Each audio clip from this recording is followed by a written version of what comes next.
Амралтын өдрөө аятахтай өнгөрүүлж байгаа үзэгчдээ нэвтрүүлгийн энэ удаагийн дугаараараа та бүхэнд спортын төсвийн талаарх мэдээллийг бэлтгэн үзүүлэх гэж байна. Улсын төсөв энэ оны эхний 8 сарын байдлаар төсвийн орлого 3 их найд 576 тэрбум төгрөгтөрч төлөвлөсөн хэмжээнээсээ 660 тэрбум төгрөгөөр дутаад байгаа. Шалтгаан нь импортын орлого төлөвлөсөн хэмжээнд хүрээгүй, өмч хувьчлал хийгдээгүй, эрдэс бүтээгдэхүүний үн буурч, дотоодын эдийн засгийн нөхцөл байдал зэрэг хүчин зүйл гол нь нөлөөлжээ. Төсвийн орлого тасарсан учраас улс зардлаа 1 их найд орчим төгрөгөөр танах тухай яригдж байна. Риогийн олимп хаяанд ирсэн энэ үед төсвийн таналт спортын салбарт хэрхэн нөлөөлөхийг мэдэхгүй ч биеийн тамир спортын хөгжлийн төв үндэсний шигшээ багийн албанд 2016 онд 13 тэрбум төгрөгийн санхүүжилт шаардлагатай гэдгийг албаны их сурвалжууд хэлж байгаамаа.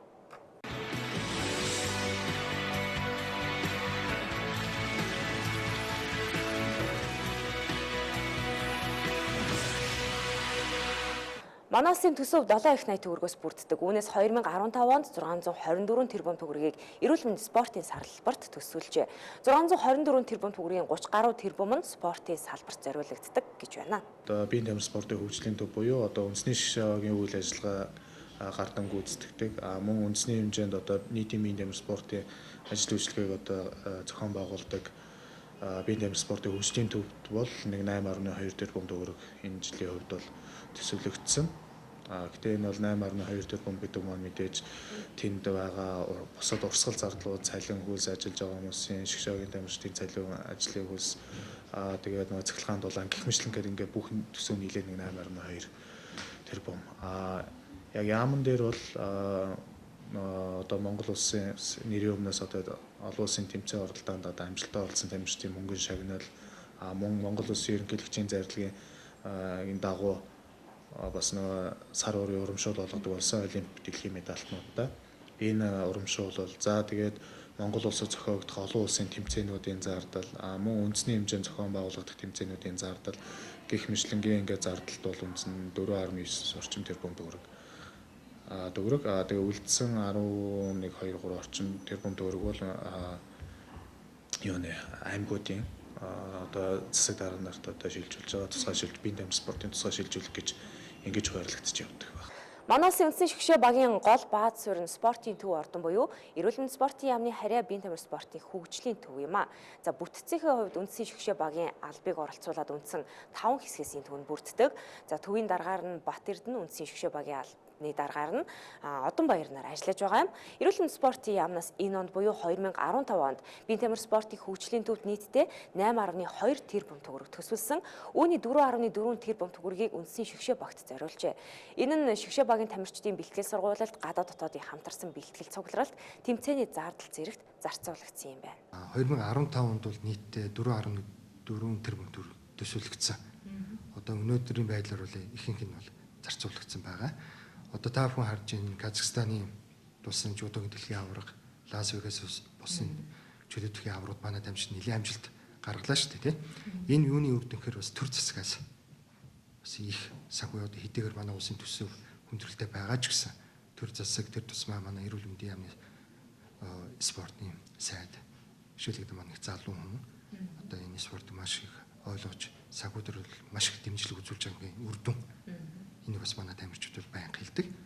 Тэгээ бид нар бол 4.4 тэрбумд бол хангалттай л гэж үзэж байна. Бидний бол яг шгшээ баг дээр бол одоо үндэсний шгшээ баг дээр бол баримталж байгаа гол зарчим юу вэ гэвэл ер нь бол эрүүл мэндийн спортын сайдын бол Рио 2016 стратеги хөтөлбөр бол батлагдсан байгаа. Үндэсний шгшээ багийн албанд спортын 17 төрлийн 160 гаруй тамирчин дасгалжуулагч харьяалалтай байдаг. Тамирчдын хувьд орон тооны болон албан бус гэсэн хоёр янз. Орон тооны тамирчид нь улсын төсөөс цалинждаг. Сарын дундаж цалин 500-аас 600 мянган төгрөг. Харин албан бус тамирчин нь цалингүйч шгшээ багийн бэлтгэл сургуультанд хамрагдах хэрэгтэй. За үндэсний шгшээ багийн залхамж халаач гэж хэлж болно. Нийт 180 орчим албан бус тамирчин байдаг юм байна. Одоо та бүхэн графикт анхаарлаа хандуулж үндэсний шгшээ багийн албанд харьяалагддаг спортын 17 төрөлтэй танилцсан уу? За чөлөөт бүх, жудо, бокс, буудлага, байд харва, хөнгөн атлетик, хүндийг өргөлт, гимнастик, шатар. За шатрын спорт бол оюуны спорт гэдгээрээ сүүлд бас шгшээгийн албанд бол нэг төрөл болон орж ирсэн. За дараад нь бол таквондогийн төрөл орж ирсэн байдаг. Өвлийн спортын төрлөөс цаана бол үндэсний шгшээ багийн албанд хамаардаг.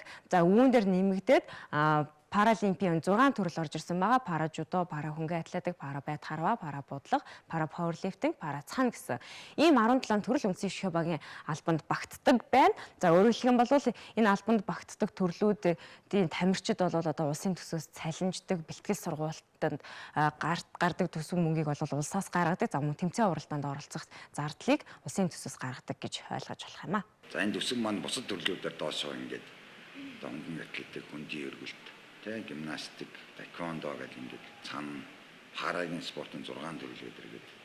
Мэдээж энэ хөгжлөөрөө шигшээд барьж байгаад орон тоогоороо бид төсөв юм бол тэгээд 15 оны бэлтгэл сургалтын тэмцээн календараас нь төлөвийн дагуу төсөв нь хойрлоо явж байгаа. Ингэж 4.4 бид тавьсан гэж байгаа. Нэг энэ жудо, чөлөөт, боксing тамирчид маань бусад одоо шигшээ багуудтай харьцуулахад бүрэлдэхүүний хувьд бол тамирчдын орон тооны хувьд бол 20 гаруй 30 тамирчинтай ингээд олон учраас хүнийхээ бас олноор бүрэлдэхүүний олноор бол бас төсөвнөөс мэдээж илүү тавигддаг. Бодлогоороо тавигдах хэрэгтэй.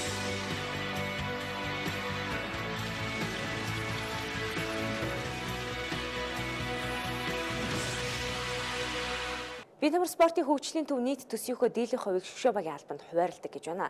Харин шгшөө багийн албад тухайн спортын төрлийн онцлог, багийн бүрэлдэхүүн, тэмцээний онцлог зэрэгээс нь шалтгаалаад аль төрөлд хэдий хэмжээний төсөв хуваарлахаа тооцдог. Ингээд хамгийн өндөр төсөвтэй төрөл нь жудо бүх болсон байна. Жудогийн шгшөө баг орон тооны 30 гаруй тамирчинтай 2015 онд 900 сая төгрөгийн төсөв батлагдсан зарцуулагдаж байгаа юм байна. Яагаад энэ жудо хөхтөр энийг тавьж байгаа гэхээр жудо олимпийн оноо цуглуулах маш олон тэмцээн байдаг. За мэдээж жид олуулсан календарс нь төлөвлөгөө 50-60 тэмцээн оноо цуглуулах тэмцээн байдаг. Мэдээж энд бид төсөвтэй тохируулаад тэгээд 7-оос 10 тэмцээнийг бид одоо он дэр оноотой том тэмцээнүүдээр бид авч байгаа асуудал. 5 топ төрлөөс бол хамгийн их зардал гаргадаг нь жудо бүх. Усаас жилд 900 сая төгрөг зарцуулж байна. Энийг манай бас зарим ард түмэн ойлгохгүй юм байлээ. Төр ерөөсөө мөнгө гаргадаггүй. Холбоодууд л мөнгө үгүй. Төрөөс бол асар их мөнгө гаргаж байгаа. Энд чинь бас л татвар төлөгчдийн мөнгө шүү дээ. Жудо болохоор их одоо систем нэг сонин. Заавал тэмцээн болгонд оролцож эрхээ цуглуулж явд юм билээ. Оноо цуглуулна гэж ярьдаг шүү дээ. Гэтэл нэг би тийм учраас нэг ч тэмцээний алгасахгүй оруулахыг бодлогож асар их зардал гаргаж байна. Жудогийн шгшөө баг дээр онцлоод улсын төсөөс сүүлийн 3 жилийн хугацаанд хэдий хэмжээний хөрөнгө зарцуулсныг харах юм бол 2013 онд жудогийн шгшөө баг 687 сая, 14 онд 550 сая, 2015 онд 900 сая төгрөгийг зарцуулжээ. Гадаадд хамтарсан бэлтгэлийг энэ он жудогийн шгшөө баг 2 удаа хийсэн юм байна. Ингэхдээ Оросын холбооны улс болон Японд хамтарсан бэлтгэлд гарчээ. За 8-аас 15 тамирчин хамруулсан юм байна. Харин дотоодын цугларалтанд 3 удаа гарсан.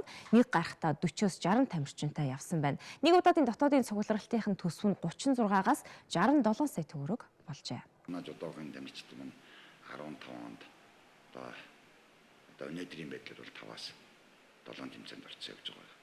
Бидний төвлөлтөөр бол нэг 10 тэмцээнд орох хэрэгтэй. Үнэхээр энэ төсөв бас үлддэг байна. За мэдээж 900 сая төгрөгийн 3.1 нь бол бэлтгэл цуглаалтанд зарцуулагдана. Тэгээ 3.2 нь бол улсанд улдаан тэмцээнд зарцуулагдаж байгаа. Нэг тэмцээндээ л алгасчих юм бол тэр сүүлдний явжсэн баг нь одоо хангамж багийн те оноо төр рүүж аваад орчдөг учраас би бол жудаг бүх тэмцээн уралдааныг бол санхүүжүүлж явуулж байгаа. Зарим юм нь бол холбоо санхүүжүүлдэг.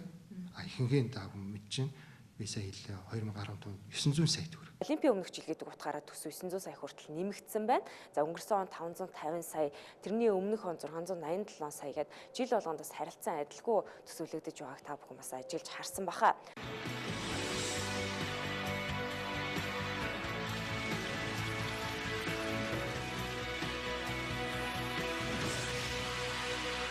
Спортын төсөв хангалттай байх тусам тамирчдын төв дэлхийн олимпиад өрсөлдөх чадвар нэмэгдэнэ. Хөгжилтэй орны жишгээс харахад олимп дэлхийд амжилт гаргаж байгаа тамирчид жилдээ 50,000 Америк долларыг зөвхөн бэлтгэл сургалтанд зарцуулдаг байгаа юм. Энэ нь ойролцоогоор 100 сая төгрөг гэсэн үг. Тэгвэл олимп дэлхийд амжилт гаргаж байгаа манай тамирчид Риогийн олимпийн энэ циклд жилдээ ердөө 15 орчим сая төгрөгөнд багтааж бэлтгэл сургалтаа хийж байна. Энэ нь гадны орны тамирчидтай харьцуулахад тэдний бэлтгэлийн төсвийн 7% ч хүрэхгүй тооцооч гэлээ. Манай тамирчид хангамж өндөртэй тэдгээр тамирчдаас дутхгүй амжилт үзүүлж байгаагаар нь бид бахарахгүй байхын аргагүй юм. Та бүхэнд үндсэн шгшээ багийн албанаас гаргасан Монголын нэг тамирчны бэлтгэлд хэдийн хэмжээний хөрөнгө зарцуулдаг статистик тооцоо мэдээллийг үзүүлье. Бээжингийн олимп буюу 2004-өөс 2008 оны хугацаанд бол нэг тамирчинд нэг жилдээ бэлтгэл сургалтанд нь 5-аас 11 сая төгрөг зарцуулж байсан болвол за 2008-аас 2012 он буюу Лондоны олимпийн циклд бол нэг тамирчны бэлтгэл сургалтанд жилдээ 7-аас 14 сая төгрөг зарцуулсан юм байна. За 12 оноос 16 он хүртэл буюу яг энэ олимпийн циклд бол нэг тамирчинд нэг жилдээ бэлтгэл сургалтанд нь 15-аас дээш сая төгрөг зарцуулж байгаа гэсэн аль биесны тоо баримтыг үндсэн шгшээ багийн албанаас бидэнд өгсөн. Төсөв санхүү хөрөнгө оролтгоор одоо бид төсөөлөхийг аргагүй. Мэдээж сайн төсөвтэй, сайн санхүүжилттэй байж ижил бид дэлхийн хэмжээнд өсөлтөх чадвар маань их олон тэмцээнд орохтой. Энэний хажуугаар мэдээж энд спортын хамгаалах манайх мэдрэмжлэлтэй. Спортын шинжилх ухаанд бас зохисны төсвийг бид тавьж өгч энийг бас хийж байгаа асуудал байж байгаа. 2015 бол ийм битэмжүүлэлтэд зориулж нийтдээ 400 сая төгрөг төсвөлөгдсөн. Одоогийн байдлаар бол 330 саяын төгрөгөөр нь битэмжүүлэлт аваад манай тамирчид бол хэрэглээ явж байгаа. Өшөөд нэг 50-60 сая төгрөгийн асуудал бол байгаа. Энэ аяндаа тендер зарлагдаад худалдаа авалт бол явагдана. Манай тамирчид бол шгшээ багийн бол битэмжүүлэлтээр хангалттай хангагдсан. Тий. Тэр бас тэв болт молд гэл шарх марх боодаг тий. Битэмжүүлэлт бол манай спорт унгахаа алба бол харьцан маш сайн өгч байгаа. Одоо та бүхэнд 2015 оны үндсэн шгшээ багийн албаны төсвийн хуваарлалтыг танилцуулъя. Графикт анхаарлаа хандуулна. За жудо бүхий шгшээ багт бол хамгийн өндөр төсвийг бол зарцуулдаг. Энэ нь 900 сая төгрөг. За харин дараа нь бол чөлөөт бүхий шгшээ багийн тамирчид орж байна. 700 сая төгрөг. За удаахаарт бол боксing шгшээ багийн тамирчид ордог. Ахны нэг жилдээ боксing шгшээ багийн тамирчид 550 сая төгрөгийг зарцуулдаг юм байна. 500 сая төгрөг, байд харва 400 сая, хөнгө атлетик 150 сая. За хүндий бүргэлт 80 сая, гимнастик 80 сая, шатар 90 сая гих мэтчлэн за үндсэн шгшээ багийн албанд хамаардаг 17 спортын төрөл тус бүртээ өөр өөр ингэсэн төсөвтэй.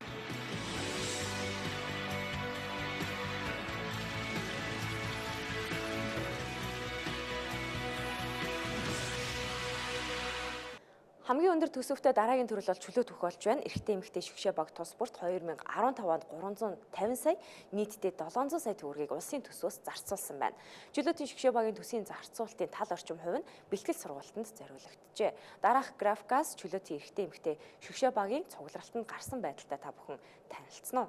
Эрэгтэй чөлөөт, эмэгтэй чөлөөт төр бид нар 353 нийлээ 700 сая төгрөг одоо зарцуулсны үр дүнд сая баццгийн хошоо алтан медальт боллоо. Олимпийн 6 эрх авлаа та хүн харж байгаа. Энэ хүмүүс бас л энэ төвийн л одоо дэмжлэг тусалцааг энд өртөм шүү дээ. Мэдээж дасжуулагч тамирчдын хөдөлмөр байлгүй л яах. Гэхдээ мөнгөгүй бол одоо хичнээн мундаг байгаад бүх сарлын бол манайхаас бол ингэж гаргад юм аа. Чөлөөтийн шгшээ багийн төсвийн зориулалтын тал орчим хувь нь бэлтгэл цугларалтанд зориулагджээ. Графикаас чөлөөтийн эрэгтэй эмэгтэй шгшээ багийн цугларалтанд гарсан байдалтай танилцж болно.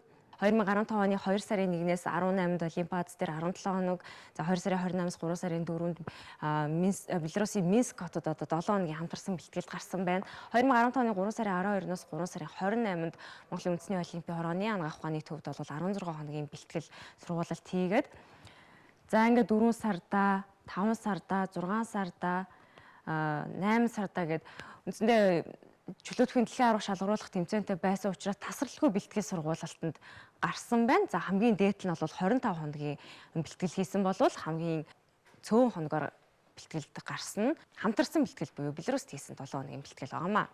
Эмэгтэй шгшээ хогийн хувьд бол орон гараал цугларалтанд гарсан байгаа. За 12 сарын 25-наас 1 сарын 7-нд гэхэд 13 хоног хэлчээ спорт хорооны бэлтгэлийн төв. За 1 сараас 1 сарын 20-нд Оросын албаны улсын Красноярск хотод бас 8 хоногийн хамтарсан бэлтгэл хийсэн юм байна. Ингээд эх орондоо ирээд говь resort, Октиягтим, Гацуурт олимп, говь resort гэсэн ийм газруудад за хамгийн дээдл нь сар гарan хамгийн багадаа 8 хоногийн хамтарсан бэлтгэлүүдийг тусдас хийжээ.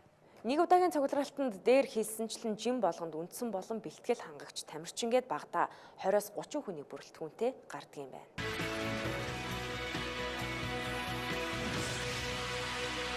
Чөлөөтийн шгшээ багийн тамирчид Лас Вегасын дэлхийн аварга шалгаруулах тэмцээнээс 1 алт 3 мөнгө 1 хүрэл медаль хүртсэн амжилтаараа багийн нийлбэр дүнгээр 95 орноос 7 дугаар байрт бичигдсэн. Эрэгтэй шгшээ багийн хувьд харин амжилтаараа 4 дугаар байрт, эмэгтэй нь 7 дугаар байрт жагссан юм а. За үзэгч та бүхэн харж байгаа Лас Вегаст болсон чөлөөтийн дэлхийн аварга шалгаруулах тэмцээн, энэ тэмцээнд 95 оролцсон. Монгол улс 1 алт 3 мөнгө 1 хүрэл нийт 5 медаль хүртсэн амжилтаараа 95 орноос 7 дугаар байрт гарч ирсэн байна.